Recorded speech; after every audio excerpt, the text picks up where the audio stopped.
Hello folks, so in today's video I'm going to be having a look at Starfield, doing an initial startup and such like on it, show you the settings I'm using and the kind of performance you can be expecting.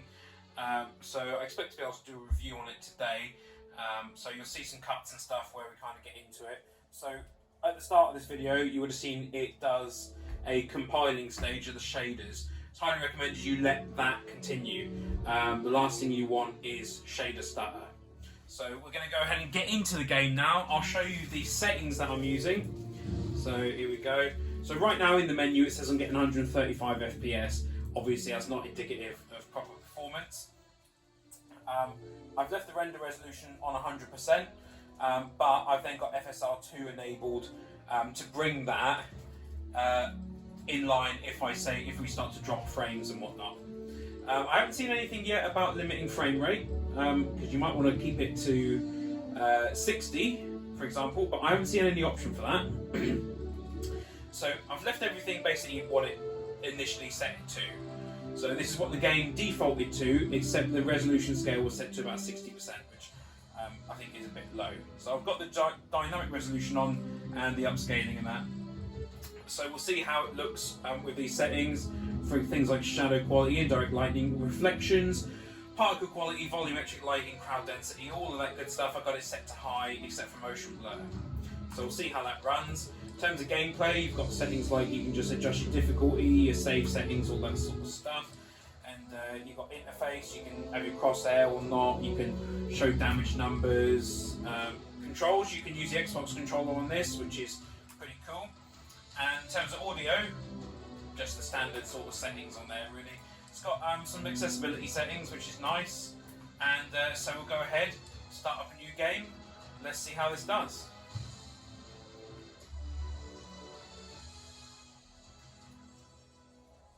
we've got a bit of loading. It is on an SSD, so the loading shouldn't be terrible.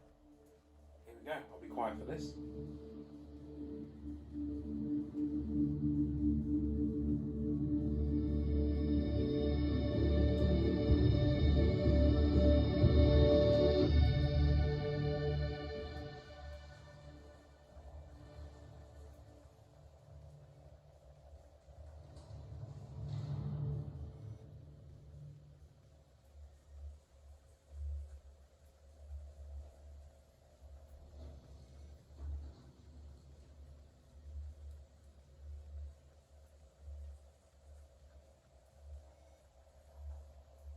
Seals are good.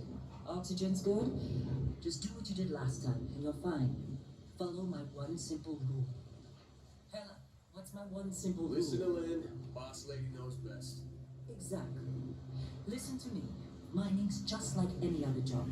Go steady, go safe, go home with a pocket full of credits at the end of the day. Yeah, totally. It's just like, working the startup. Except with more cave-ins, lasers, and accidental dismemberment. Very helpful.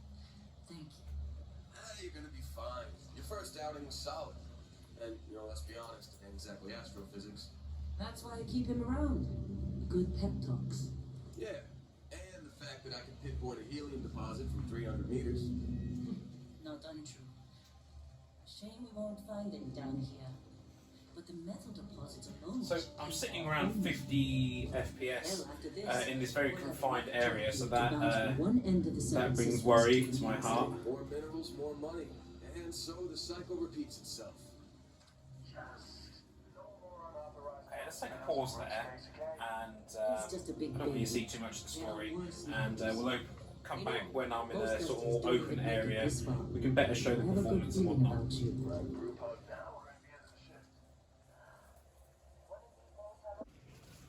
Okay, so once you get out of the sort of mining area, you get to then make your character. So obviously you can, this bit it says biometric ID, and it says you can change it later, but I think that's just the baseline sort of thing. So you can then change it to be like whatever you want. Let's leave it like that. What's the different body types? I like that one. Walk style. Walk style 1, I think. So let's have a look at skin tone. Yeah. then we go on to face. You can change, of course, the skin tone in this section as well. So you can change it all the way up to meet whatever you want it to meet, and they'll look like you or like whoever you want to look like. You can do it with that. Here we go. So you can change. I do like this character creator. That's pretty cool. So you can change sort of how your face looks. Pretty cool. You can do it like this. Okay, cool. Alright, so let's leave that. That can stay. Cool, okay. So as you can tell, there's plenty of things on here. Eye colour, ears, I mean there's lots. I won't go through it all and change every single one here. And of course you can pick your background and whatnot. That's right, so I'm going to go ahead and make my character, and then I'll show them to you at the end. And of course, you've got your traits, which you can pop in there, which in most of Bethesda's games you can have, which of course I'll need to read extensively to see what I want. So also, it's worth saying at this point that I turned basically all the graphics settings down to medium, and I was able to hit between 65 and say 90 frames per second. So I think it might be worth going into NVIDIA graphics settings and actually changing it to restrict it to 60. But leave the refresh rate high, but change it to 60, and then also to the adaptive VSync. But I'll do that in a bit. I need to get above ground really to see what the performance is like up there. So I'm going to finish my character, and we'll come back to this in a moment. Okay, so I've made my character now finally, and for background I have chosen file not found, as I would rather have my character grow organically with me as I play. But there's loads of other options on here, each with detailed explanations of what you gain and whatnot in there. And I've got to say the traits are very comedic. I've gone for hero worshipped, which means occasionally a really annoying fan will show up. But it'll give me gifts and stuff, so that's funny. And I've gone for kid stuff, which means that my parents are still alive, but I need to give them 2% of my credits every week. And I've gone for the United Colonies native, which means I get better options when speaking to those colonies, but any crime bounty is greatly increased. So yeah, I'm going to go ahead and finish this and get back into the game. Okay, so this is one of the first outdoor areas that you get to. You have some various things you need to do around here. I'll try not to spoil it. Now, I've got all of my graphics settings set to low, and in all honesty, I still think it's a really handsome game. I'm not really necessarily sure you need to even set them any higher. I mean, maybe the reflections, for example, and things like that would be of a better quality. I've been into NVIDIA graphics settings and limited the frame rate to 60, but I did that while the game was running, so that probably hasn't taken effect yet. But for reference, if I was to say, look over here with that fog, I'm getting 51 FPS. Now, if I was to jump in and hit that all the way to Ultra, and then we jump back to the game, now I'm getting 39 FPS. So to me, it looks like the difference between. Also, it really hits the motion blur hard. I'm not a big fan of that. But it looks like the difference is about 10 FPS or so, going from ultra down to low. So if I had to say, I would say that essentially the low settings are already very high. So if I was to turn off motion blur now, I'm not sure how much of a difference that makes to performance, so I'll leave it on low. I don't mind some motion blur, but too much ruins the image, I think. But yeah, it doesn't really make any difference to performance. Now we're hitting about 39 FPS there. But that is on Ultra, although this is with a 2080 graphics card and only running at 1080p. So what I'll probably do is knock it all back down to low. Turn on some sharpening though, if you want the image to still look nice. So we'll turn on some sharpening, and we'll leave FSR2 on, and we'll turn the resolution scale back up to 100 and see what we're hitting there. So we're hitting about 50 odd FPS. So obviously if I was to bring the resolution scale down, to say, I don't know, 75, and then have a look at what we're getting. Yeah, now we're getting close to 60 now, with the resolution scale turned down and running on low settings on everything. But I've got to be honest, the textures and that all still look really good. There's still fog there, although obviously it's not as thick. And I'm going to be honest, I'm not seeing an enormous difference. I'm sure there is a difference, and I'm sure someone like Digital Foundry will do a comparison of it, and the comparison against the consoles as well. Obviously, I don't have an Xbox, so I can't do that bit. But that'd be interesting to check out their video, which I'm sure will be coming soon, and we can see the difference. Personally, I'd rather have slightly lower effects on this PC version and be able to run it close to 60. 30 FPS for me is just not really what I'm all about. So I'm going to go ahead and get in the ship here, take off, and then we'll have a little look at the rest of the game. So far, of course, I should say the menu system is somewhat similar to what you would have found in something like Skyrim. So you've got your four corners there. Don't know what this one is yet, but you've got your star map. Probably not much on there yet. Tells you all about where you are on that. Come out of that. You've got the whole star map there. Come out of that. You've got what I'm guessing is the universe. And then you go back to this. And you can have a look at our skills here. Pretty standard. Receive a skill point every time you level up on that. Yeah, that's fair. Obviously I haven't received any skill points as of yet. So we'll come out of that. And shows your health and whatnot and your inventory. Really, really detail, really high detail on these things. I mean, just impeccable screen quality on that. I mean, everything from the suit materials and that to like the metal on the back and your little booster there. Really high quality. Yeah.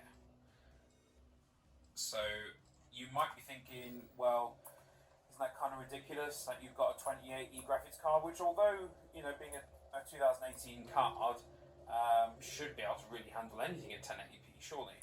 But I feel like this game is one of those that's more future-proofed. So you run it on the low settings, but it still looks awesome. Kind of like Red Dead Redemption 2 was. Because like the texture settings now all set to low, but these textures still look great. So what's it like to run around and stuff? Well, standard first-person kind of stuff there, running around, standard firing and whatnot. And of course you can adjust it so that you're in a third-person perspective, if that's how you'd rather play. And yeah, looks okay. I prefer it in first-person though. I find it more immersive, personally. So that's the current gameplay sort of system you got there. And so I'm going to go ahead and board that ship and come back to you in a moment.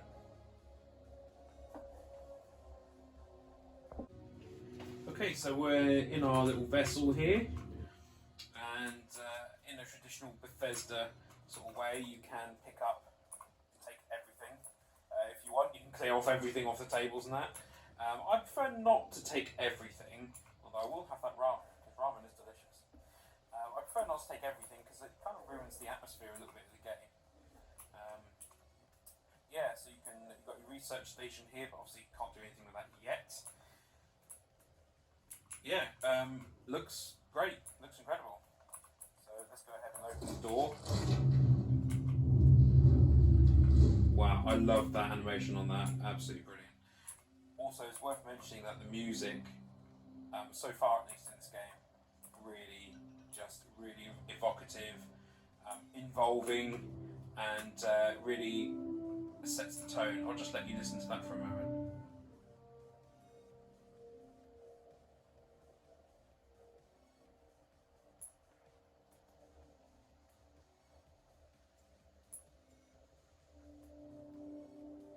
So I'm going to go ahead and sit in the pilot seat and let's take off.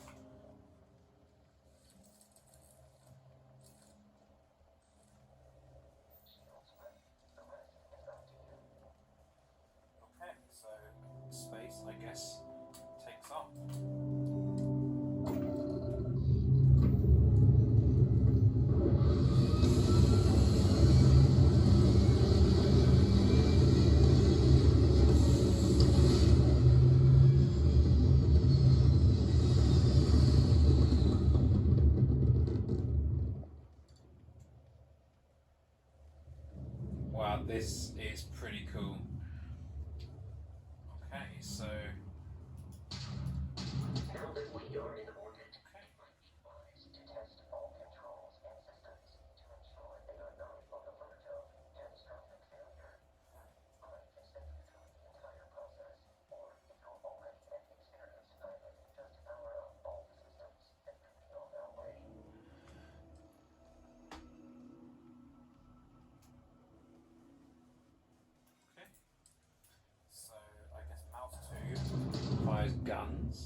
That's one fires lasers. So your W and S increase and reduce your speed.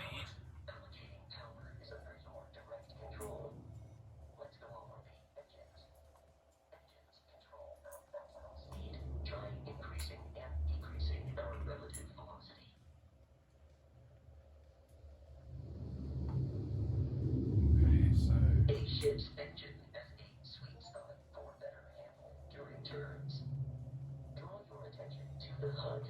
You'll notice a speed indicator in the lower left and a gauge that goes up and down as you adjust the throttle. Try to center the gauge so that it lines up with the center of the vertical bars to its right.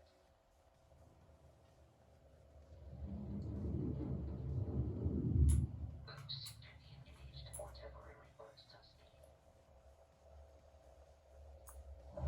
wow, yeah.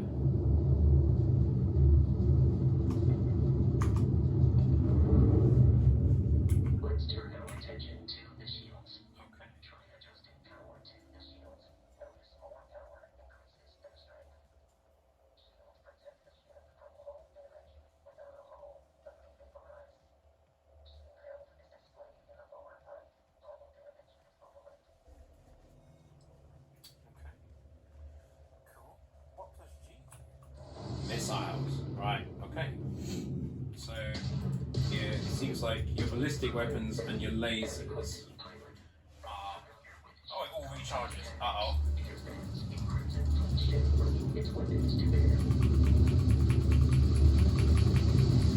Wow, okay. Alright, let's get after them. Their shields. Laser-based weaponry is particularly effective.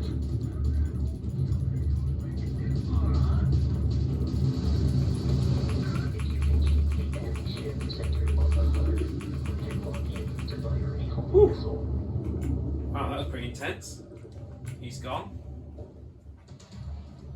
Congratulations on surviving your first Starship self-objective. We should search the wreckage for spare parts and other salvage.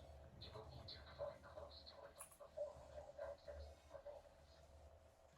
Right, where is the remains? I'm guessing down here. So let's go have a look at that. So far, my thoughts on the piloting process here. It's really intuitive. The controls are on the screen all the time, but not in your face. It's just exceedingly cool. I've got to be honest. Uh-oh. Oops, I pressed the wrong button there. I better get back in my seat, really, aren't I? If I'm going to deal with these Crimson Fleet ships. Right, here we go. Let's deal with these boys. Get their shields down with the lasers. They're trying to, right. If I can keep them in the centre, I can lock them in and then I can hit them with missiles.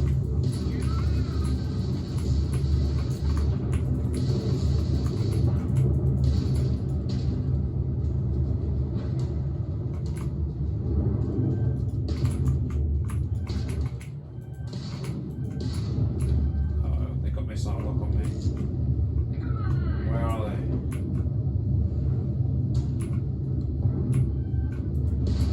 Are they all over me? Okay, I need to slow right up if I'm going to be able to get a hit on them.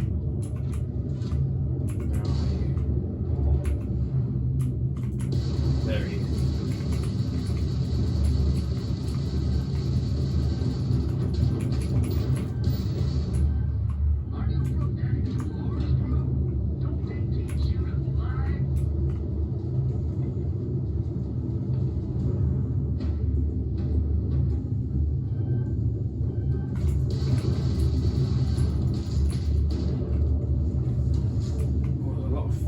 This bit.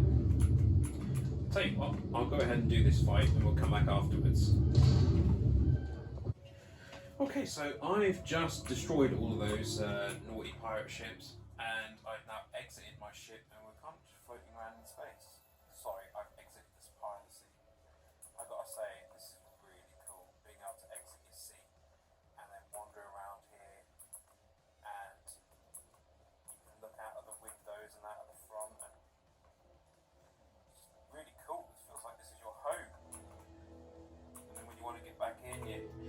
back in your seat and off we go. I'm off to deal with some pirate captains. So what are my thoughts so far on the game? Well, performance-wise, this is a toughie. This is a pretty heavy game. Of course, it does look great, and you know, if you really reduce your graphics settings down, you can get some decent performance. It would be nice to see some NVIDIA DSLR or DLSS, sorry, options on there that would really improve the frame rate. I think FSR is good, but DLSS is, I think, objectively the better upscaling method for PC. So that would be nice to see that come into it. But FSR does a good job as well. And if you reduce your settings down on that, you can hit 60 FPS, which of course is not even an option on the Xbox systems.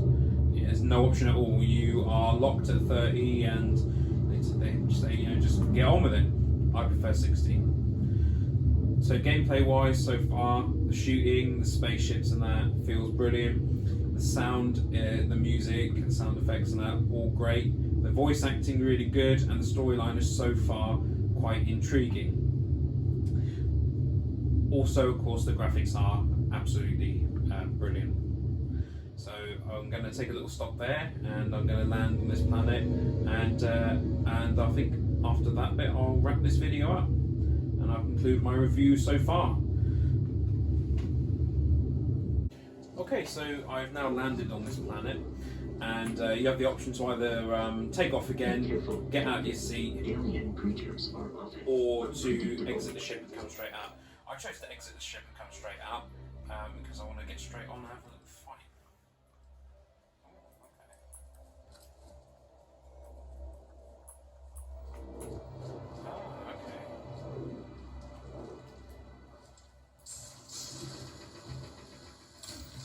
Interesting, so you can land here and do a bit of mining. Cool, okay, cool. Alright, we'll leave that for now. Well, yes, we will. This tells you which way to go. Oh, I'm guessing they're in here. So far, the frame rate in this area is a lot higher than what it was in the first area. So perhaps there's less sort of fog, dynamic lightings, perhaps that sort of thing. Getting over 60 FPS on average, but let's see how it does during a firefight, because I'm about to enter this building.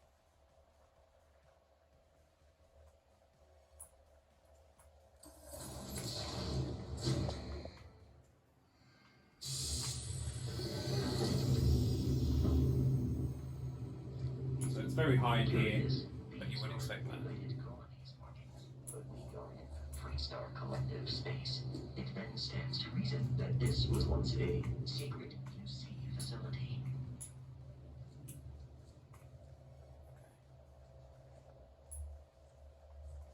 So, we'll stop that there, and I'll try to go in a more populated area to have a better look at the frame rate. But so far, you know, if you're willing to adjust your settings, the frame rate is pretty good. Okay, so to conclude my review, I'm going to take a little look at New Atlantis here, and we'll also look at the performance of this area. So, this is a pretty built up area, and we're averaging around 60 FPS. So let's go ahead and go into the settings, and let's hit that up to Ultra, and let's see what we get with that. So on Ultra, we're hitting about 50 FPS. Like I said, I haven't noticed an enormous difference in graphical quality, and like I said before, I'm pretty sure Digital Foundry will be able to show me some differences. So for example, let's have a look at this mirrored surface here, and go back into display, and let's turn the preset back down to low, but I'll keep the resolution scale at 75%.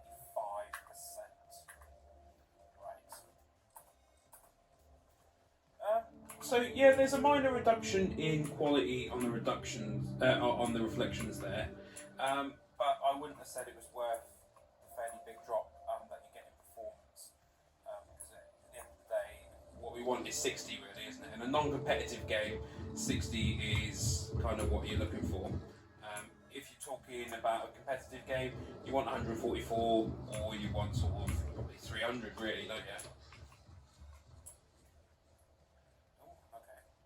I'm wearing my helmet. I should probably take my helmet off, really, when you're on a planet like this. Let's take that off. There we go. Don't need that on any planet with breathable air, do we? So, as you can see, we've got a number of people here, shadows and whatnot going on, and we're still hitting around 60 FPS. So, it's worth me mentioning briefly what my specs are on the system. So, I've got a Core i7 9700F. Again, this one is probably a 2018, 2017 CPU. It doesn't have hyper-threading, but it does have 8 physical cores. So you do get a decent amount of performance on the system. I've also got 32 gigs of DDR RAM at 2600 megahertz. So most of the game can load straight into the RAM. So that is good as well, and that helps the performance. And I've also got an RTX 2080. It's not the TI, but it is an RTX 2080. Keep moving, body scan ahead. Okay. And I've also, well, those are the main things that would affect the performance. And of course, actually, how could I forget? I've got a rather large solid state M.2 drive in the system. So I think with the right graphics settings, and you could probably, I mean, I haven't even tested medium yet, so that's a bit of an error. So if I'm getting over 60, if I change everything to medium, but keep that resolution, I wish it would keep the resolution scale where I would set it, but there we go. So change everything to medium. See, now we're getting 55 FPS. So I think what you need to do really is, everything does look great on low, in all honesty, and but I think I want to kind of keep it on 60 FPS and not have the drops. So traditionally the highest intensity settings would be the shadow quality. I think if I turn that down to low, probably turn reflections down to low as well. I'd like to keep crowd density a bit higher if I can get away with that. Volumetric lightness, turn that down to low. GTAO. I think this could be a way for me to hit, around 60 FPS the whole time, pretty much, and you get more people. I feel like some people might say that's not a setting worth having turned up, but I think that the more people you have in the area, the more lived in it looks. So it's worthwhile, I think, to turn down things like shadows, because at the end of the day, these shadows look fine. Do you know what I mean? And the reflections look fine, and I think to hit 60 FPS and still have the area feel really lived in is worthwhile. So what would I give this game out of 10? Well, so far, to be honest with you, I'd say 9 out of 10, because some of the menus and whatnot are a little convoluted, but I think if I gave it a bit of time and got fully used to them, I'd probably up this to a 10 out of 10. Graphically, it's excellent. The sound is excellent. The music is amazing. It's just, I mean, look at this. There's so much detail you can have in here about the lore and whatnot. I mean, I'm going to spend a lot of time, obviously, looking at all this sort of stuff. But it's a beautiful looking game. The music is amazing. It plays well. The story seems really good so far, anyway. The voice acting is great. The skill system is quite interesting, and it's just, this is your Bethesda game, but seemingly, so far anyway, without the glitches and the poor quality graphics. So right now 9 out of 10, but in all honesty, give me a few more hours of this game and I'm sure that'll be a 10 out of 10. Really enjoyed it so far, and it's just a brilliant game. So I really hope you've enjoyed this video, and if you have, please remember to hit that like button, leave me a comment, subscribe, share this video, and check out my Patreon if you want. And